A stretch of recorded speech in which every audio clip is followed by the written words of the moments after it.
Subscribe कीजिए हमारे channel study for dreams को और स्टडी से रिलेटेड सबसे अच्छी वीडियो सबसे पहले पाने के लिए बेल आइकन पर क्लिक करें। हेलो नमस्कार दोस्तों, मैं हूं अवधेश चौधरी और आप देख रहे हैं आपका अपना YouTube channel study for dreams. तो आज का जो टॉपिक है वो है target CISF head constable ministerial को लेके, जो कि हमारी डेली क्लास होती है। आप सभी को पता होगा 2019 के लिए कि आपका सिलेक्शन हम श्योर हो पाए। और डेली क्लासेस यहाँ पे ली जाती हैं आपकी जीएस, मैथ, हिंदी और रीजनिंग सभी के लिए। और बहुत जल्दी हम लाइव क्लासेस भी आपके लिए स्टार्ट करने वाले हैं, जिसमें अलग अलग टीचर से आपको बाकायदा पूरी क्लासेस दी जाएंगी। और यहाँ पे भी मैं आपके लिए हर रोज़ एक डेली क्लास लेके आता हूँ। या वो जीएस की हो सकती है, मैथ, हिंदी, रीजनिंग, इंग्लिश, किसी की भी हो सकती है। डेली यहाँ पे आपको क्लासेस मिल जाती है। और वीडियो पसंद आए तो वीडियो को लाइक करिएगा। और अगर आप सीआईएसएफ हेड कांस्टेबल जैसी किसी भी एग्जाम की तैयारी कर रहे हैं तो चैनल को सब्सक्राइब जरूर कर लें, साथ में बेल आइकन को प्रेस कर लें ताकि आने वाली हर एक लेटेस्ट वीडियो सबसे पहले आप तक पहुंच सके। तो दोस्तों मैंने 20 क्वेश्चंस को शामिल किया है। 20 क्वेश्चन के आपको क्वेश्चंस के आंसर देने हैं साथ ही साथ, और आपको अपना स्कोर जरूर चेक करना है। और चेक करने के बाद मुझे कमेंट करके बता देना है कि कितना स्कोर आपने किया। लास्ट वीडियो में मैंने देखा था काफ़ी लोगों ने कमेंट किए थे और बताए थे काफ़ी अच्छा स्कोर भी किया था काफ़ी लोगों ने। तो देखते हैं आज कौन अच्छा स्कोर करता है और कौन अपनी बेस्ट करता है। तो चलिए वीडियो को स्टार्ट करते हैं और आज के क्वेश्चन को देखते हैं।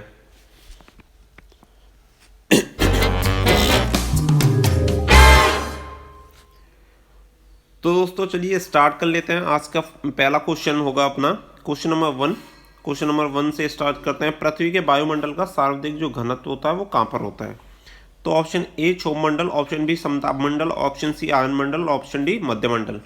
तो ये जो हमारी वायुमंडल में परत रहती हैं यानी एरिया रहता है, उनके ये नाम दिए गए हैं। आपको बताना है कि इसमें से सर्वाधिक जो घनत्व होता है वो कहाँ पर मिलता है। तो इसका आपको आंसर देना, मैं सबसे फिर बोल रहा हूँ कि आपने आंसर चेक करते जाइएगा और नोट करते जाइएगा। लास्ट में मुझे बता देना कि कितना टोटल आपने करेक्ट क्वेश्चन किए 20 में से। 18, 15 जितने के पहले भी काफ़ी अच्छी स्कोर किया था काफ़ी लोगों ने। तो अपना कमेंट करके स्कोर जरूर बताइएगा और ज़रूर बताइएगा कि आपको वीडियो कैसी लगी और अपना रिस्पॉन्स जरूर दें। तो चलिए यहाँ पे आप देख रहे हैं इसका जो करेक्ट आंसर होगा क्वेश्चन नंबर 1 का वो होगा क्षोभ मंडल। क्षोभ मंडल में सबसे सर्वाधिक घनत्व पाया जाता है। क्वेश्चन नंबर 2 देख लेते हैं। भारत में पंचवर्षीय योजना बनाने की जिम्मेदारी किसकी होती थी? ऑप्शन ए योजना आयोग, ऑप्शन बी राष्ट्रीय विकास परिषद, ऑप्शन सी केंद्र और राज्य सरकार, और ऑप्शन डी इनमें से कोई नहीं। तो क्वेश्चन नंबर 2 का आपको आंसर देना, फटाफट से राइट आंसर दीजिए। तो मैं आपको बता दूं कि यहाँ आप देख सकते हैं किसकी जिम्मेदारी होती थी। तो ऑप्शन ए करेक्ट आंसर है इसका, योजना आयोग। योजना आयोग को बंद करके इसकी जगह नीति आयोग को स्थापित कर दिया है। क्वेश्चन नंबर 3, लोकसभा एवं राज्यसभा की संयुक्त बैठक कब होती है? ऑप्शन ए राष्ट्रपति के बुलाए जाने पर, ऑप्शन बी लोकसभा और राज्यसभा में मतभेद होने पर, ऑप्शन सी संसद का सत्र शुरू होने पर, ऑप्शन डी कोई नहीं। तो क्वेश्चन नंबर 3 का आपको आंसर देना है। क्या आंसर होगा इसका? तो इसका जो करेक्ट आंसर होगा वो होगा ऑप्शन बी, लोकसभा और राज्यसभा में मतभेद होने पर। अगर दोनों में कॉन्फ्लिक्ट हो जाता है तो इसलिए उनकी संयुक्त बैठक बुलाई जा सकती है। क्वेश्चन नंबर 4, अब तक कितनी बार संयुक्त अधिवेशन बुलाई गई है? तो ऑप्शन ए 2 बार, ऑप्शन बी 4 बार, ऑप्शन सी 3 बार और ऑप्शन डी 5 बार। तो क्वेश्चन नंबर 4 का आपको आंसर देना है कि कितनी बार अब तक संयुक्त अधिवेशन बुलाया जा चुका है। क्वेश्चन नंबर 4 का तो करेक्ट आंसर होगा इसका ऑप्शन बी, 4 बार। नेक्स्ट क्वेश्चन देख लेते हैं। क्वेश्चन नंबर 5, किस अधिनियम में पहली बार भारत के लिए संघीय संरचना प्रस्तुत की गई थी? ऑप्शन ए 1919 का अधिनियम, 1909 का अधिनियम, 1919 का अधिनियम, ऑप्शन सी 1935 का अधिनियम और ऑप्शन डी होगा आपका 1947 का अधिनियम। तो इसका जो करेक्ट आंसर है वो आपको बताना है। करेक्ट आंसर आपका होगा ऑप्शन सी 1935, ठीक है, 1935 का अधिनियम। क्वेश्चन नंबर 6 की तरफ चलते हैं। सुभाष चंद्र बोस ने सिंगापुर में दिल्ली चलो का नारा कब दिया, यानी कौन सी सन में दिल्ली चलो का नारा दिया था? तो यहाँ पे इसका करेक्ट आंसर आपको देना है। तो चलिए देख लेते हैं। Option A 1942, option B 1943, option C 1944 और ऑप्शन डी 1945। तो इसका जो करेक्ट आंसर होगा वो होगा ऑप्शन बी 1943 में। ये भी याद रखने वाली बात है कि दिल्ली चलो का नारा किसने दिया था? तो दिल्ली चलो का नारा दिया गया था सुभाष चंद्र बोस के द्वारा। सिंगापुर में इन्होंने दिया था। ये भी क्वेश्चन पूछा जा चुका है कि दिल्ली चलो नारा कहाँ पर दिया गया था? सिंगापुर में दिया गया था सुभाष चंद्र बोस के द्वारा 1943 में। नेक्स्ट क्वेश्चन देख लेते हैं, अस्पृश्यता अपराध अधिनियम कब पारित हुआ? Option A 1935, option B 1945, option C 1955 और ऑप्शन डी 1965। तो करेक्ट आंसर होगा आपका ऑप्शन सी 1955, 1955 ईस्वी में। इसका है मतलब ये अनटचेबिलिटी के लिए है। अनटचेबिलिटी कब लागू की गई थी? तो 1955 में। साथ में अब मैं आपको थोड़े थोड़े इंग्लिश में और बताता चलूँगा, जिससे कि जिन लोगों को हिंदी में प्रॉब्लम होती है वो भी आराम से कर पाएँ। क्वेश्चन नंबर 8 देख लेते हैं। आधुनिक भारत का प्रथम राष्ट्रीय कवि किसे माना जाता है? तो जो यहाँ पे ये क्वेश्चन पूछा गया है इसका मैं इंग्लिश में बताता हूँ। First national poet of modern India. तो फर्स्ट नेशनल पोएट पूछा गया है मॉडर्न इंडिया का, यानी आधुनिक भारत का राष्ट्रीय कवि प्रथम कौन था? तो यहाँ ऑप्शन दिए गए डेरोजियो, भारतेंदु हरिश्चंद्र, ऑप्शन सी मैथिली शरण गुप्त और option D Michael Madhusudan Dutt. आपको करेक्ट आंसर देना है तो करेक्ट आंसर के लिए मैं आपको बता दूं, करेक्ट आंसर होगा इसका ऑप्शन ए डेरोजियो। इन्होंने यंग बंगाल की स्थापना को बनाया था, यंग बंगाल आई थिंक 1828 में, 1828 में जो इनकी द्वारा संपादित किया गया था यंग बंगाल। क्वेश्चन नंबर 9, संविधान का अनुच्छेद 312 किससे संबंधित है? ऑप्शन ए अखिल भारतीय सेवाओं से, ऑप्शन बी प्रवक्ताओं से, ऑप्शन सी हिंदी भाषा से और ऑप्शन डी आपका राष्ट्रपति से। तो फटाफट से आंसर दीजिए सभी लोग। इसका जो करेक्ट आंसर होगा वो होगा ऑप्शन ए अखिल भारतीय सेवाओं से।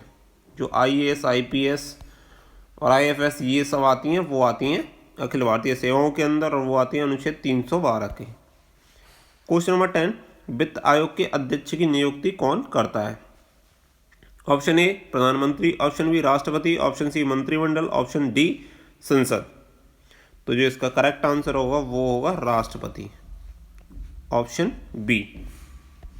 नेक्स्ट क्वेश्चन देख लेते हैं, निम्न में से कौन राज्य सूची में नहीं है?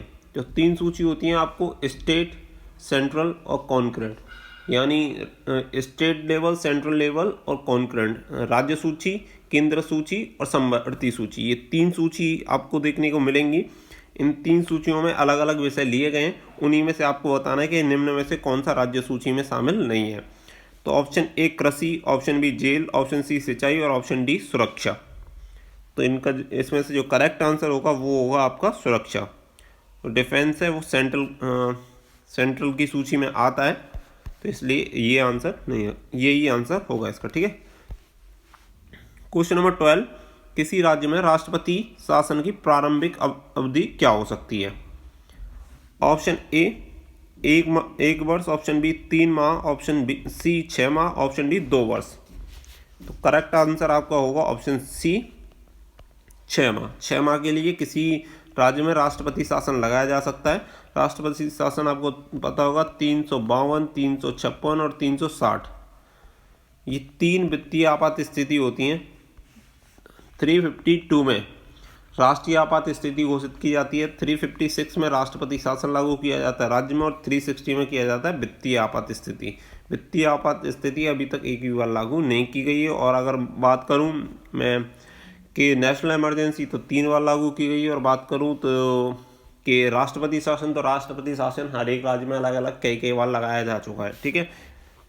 हर एक राज्य का मतलब ये है कि सब में तो नहीं, लेकिन बहुत राज्यों में लगाया जा चुका है। क्वेश्चन नंबर 13 की बात कर लेते हैं, एशिया ड्रामा किसकी प्रसिद्ध पुस्तक है?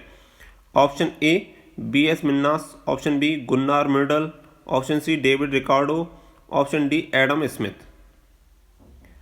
तो करेक्ट आंसर होगा आपको Gunnar Myrdal, option B. Question number 14, अंतरिक्ष में कुल कितने तारामंडल हैं? Option A 87, option B 88, option C 89 और ऑप्शन डी 90। तो आपका जो करेक्ट आंसर होगा वो होगा आपका 89, ऑप्शन सी। नेक्स्ट क्वेश्चन देख लेते हैं। क्वेश्चन नंबर 15, सूर्य के धरातल का तापमान लगभग कितना होता है? Option A 3000 degree Celsius, option B 5000 degree Celsius, option C 4000 degree Celsius, option D 6000 degree Celsius. तो इसका जो करेक्ट आंसर होगा वो होगा आपका option number D 6000 degree Celsius. जो सूर्य के धरातल का तापमान होता है वो 6000 डिग्री सेल्सियस होता है। क्वेश्चन नंबर 16, कोटोवैक्सी कहाँ स्थित है? तो कोटोवैक्सी एक ज्वालामुखी है जिसका आपको बताना है कि वो कहाँ पर स्थित है। काफ़ी बार पूछा गया क्वेश्चन है। Option A Ecuador, option B Japan, option C Italy, option D Canada. तो जो करेक्ट आंसर होगा वो होगा ऑप्शन ए इक्वाडोर। काफ़ी बार पूछा गया क्वेश्चन है। मैं बता दूं मैंने एक भी क्वेश्चन ऐसा शामिल नहीं किया है कि आप जिसे सॉल्व ना कर पाएँ या आपके लिए कोई इंपॉर्टेंट ना हो। अगर किसी ने बेसिक तरीके से अच्छे तरीके से पढ़ा है तो आराम से आप आंसर दे पा रहे होंगे। मैं आपको बता दूं आने वाले एग्जाम के लिए काफ़ी इंपॉर्टेंट है। हर एक एग्जाम में एक ना एक क्वेश्चन आपको देखने को मिल जाएगा। हर एक क्वेश्चन ऐसा कोई क्वेश्चन नहीं है जो एग्जाम में ना पूछा गया हो। सभी क्वेश्चन किसी ना किसी एग्जाम में जरूर पूछे गए हैं। नेक्स्ट क्वेश्चन देख लेते हैं। क्वेश्चन नंबर 17, सागा दावा किस धर्म का प्रमुख पर्व है? Option A Jain, option B Bauddh, option C Hindu और ऑप्शन डी पारसी। तो जो इसका करेक्ट आंसर होगा वो होगा ऑप्शन बी बौद्ध। बौद्ध धर्म से संबंधित है सागा दावा। क्वेश्चन नंबर 18, प्रकाश का वेग अधिकतम होता है? ऑप्शन ए हीरा में, ऑप्शन बी निर्वात में, ऑप्शन सी कांच में और ऑप्शन सी पानी में।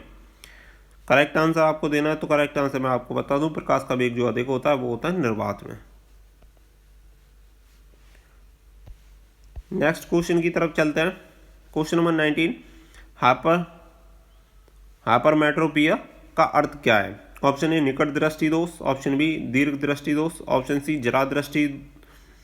जरा दूर दृष्टि और ऑप्शन डी कोई नहीं। तो क्वेश्चन नंबर 19 का मैं बता दूं, जो हाइपरमेट्रोपिया होता है वो होता है दीर्घ दृष्टि दोष। और दीर्घ दृष्टि दोष दूर किया जा सकता है उत्तल लेंस से। अगर किसी को प्रॉब्लम होती है उसे कहते हैं उत्तल लेंस का प्रयोग होता है। अब दीर्घ दृष्टि दोष का मतलब क्या होता है? दीर्घ दृष्टि दोष का मतलब होता है दूर से तो दिखाई देता है लेकिन पास से दिखाई नहीं देता। कि दीर्घ दृष्टि तो होती है लेकिन पास की दृष्टि नहीं होती। इसे मैं याद करने का भी तरीका आपको बता दूंगा, अगर आप चाहें तो मैं बता देता हूँ। तो देखिए यहाँ पे दीर्घ दृष्टि दोष है उसके लिए उत्तल लेंस का प्रयोग किया जाता है, याद रखना। और निकट दृष्टि दोष के लिए उसके लिए अवतल का प्रयोग किया जाता है। अब दीर्घ दृष्टि कैसे पता चले इसका मतलब क्या है? तो दीर्घ दृष्टि का मतलब होता है दीर्घ की दृष्टि दूर का दोष, नहीं सॉरी दीर्घ की दृष्टि निकट का दोष। अब यहाँ पे सेकंड में आ जाते हैं निकट दृष्टि दोष। तो निकट की दृष्टि दीर्घ का दोष। तो दीर्घ या दूर बात एक ही है। तो इसी तरीके से आप कोरिलेट कर सकते हैं। अगर निकट दिया गया तो इसका मतलब है निकट की दृष्टि है। पहले दूर या दीर्घ दिया गया तो इसकी है और जो नहीं दिया गया उसकी दृष्टि नहीं है। क्वेश्चन नंबर 20, कंप्यूटर का मस्तिष्क क्या कहलाता है? Option A printer, option B monitor, option C CPU और ऑप्शन डी हार्ड डिस्क। तो ये क्वेश्चन का आंसर तो आई थिंक सभी को पता होगा। कम से कम 50 बार पूछा गया क्वेश्चन है ये। हर एक एग्जाम में पूछ लिया होगा, मुझे लगता है किसी एग्जाम में नहीं छोड़ा होगा जिसमें ना पूछा गया हो। तो जो इसका करेक्ट आंसर होगा वो होगा आपका CPU, option C. CPU is the correct answer of this question. तो यहाँ पे हमने 20 क्वेश्चन को आज शामिल किया गया था। तो 20 क्वेश्चन में से आपके कितने क्वेश्चन सही आए मुझे कमेंट करके जरूर बताइएगा। और वीडियो कैसी लगी ये भी मुझे कमेंट करके जरूर बता दीजिएगा। वीडियो पसंद आई हो तो वीडियो को लाइक करिएगा और अपने दोस्तों के साथ शेयर करना ना भूलें। अगर आप सीआईएसएफ हेड कांस्टेबल जैसे किसी भी एग्जाम की तैयारी कर रहे हैं तो चैनल को जरूर सब्सक्राइब कर लें। यहाँ पे आपको डेली क्लासेस निरंतर मिलती रहेंगी और अच्छे से अच्छा कंटेंट आपको प्रोवाइड हम कराते रहेंगे। दोस्तों फिलहाल के लिए इतना ही। Thank you for watching. जय हिंद, जय भारत।